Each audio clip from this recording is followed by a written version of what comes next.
இல்லை அப்படி ஆக்சுவலி பெண்கள் எல்லா சமூகத்துலேயும் பெண்களோட நிலைமை பெண்களோட தான் இருக்குது. பெண்களாக தான் இருக்காங்க வந்து. ஸோ அதனால் நமக்கு வந்து இன்றைக்கி கல்வியால் வளர்ந்துட்டோம், மருத்துவத்தால் வளர்ந்துட்டோம், இன்றைக்கி நம்ம சமூக வலைதளங்களில் தொலைத்தொடர்பு வசதிகளில் வளர்ந்துட்டோம்னு சொன்னால் கூட பெண்கள் பற்றி நம்மளுடைய பார்வை மாறியிருக்கானா அது பெருசாக மாறல. இன்னும் படித்தவங்க முற்போக்காக சிந்திக்கிறவர்களுடைய பார்வையிலே பெண்கள் குறித்த பார்வை வந்து தட்டையாக தான் இருக்கும் வந்து.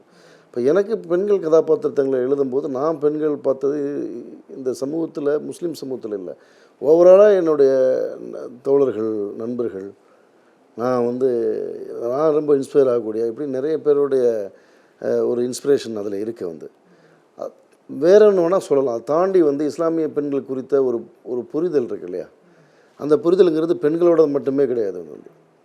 அது என்னவாகும்னா அந்த சமூகம் குறித்து அந்த மதம் குறித்து இருக்கக்கூடிய விஷயமும் இருக்குது. எப்படின்னா அதை வந்து பெண்களை அடிமைப்படுத்தி வச்சுருக்கு, ஆண்கள் அடிமைப்படுத்தி வச்சுருக்காங்க, பெண்கள் வந்து அடிமையின் குருடாக இருக்காங்க இப்படின்னு.